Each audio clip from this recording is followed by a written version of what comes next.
قبل شوي كنت عم بتحدث مع مدير المهرجان الأستاذ المحترم، عم قله إنه الألف في تونس اللي أنا كنت عم قابلهم أو الألفين بحجم 10,000 من الجماهير اللي بقابلهم عادة.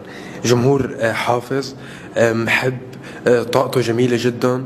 وبعيدا عن سبب المجيء إلى تونس، هي بحد ذاتها بلد جميلة. أنا مستمتع بالرحلة بكل تفاصيلها. يعني حقيقة منعود للفكرة الأولى، إذا الألف ب10,000 فال10,000 اللي حنقابلهم اليوم حيكونوا ب100,000 إن شاء الله.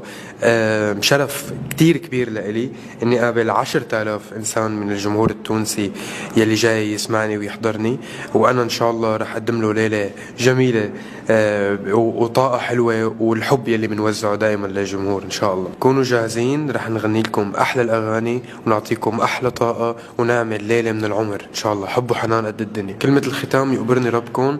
أنا كتير مبسوط بزيارتي لتونس والجمهور التونسي، وإن شاء الله نعاود نحبكم برشا.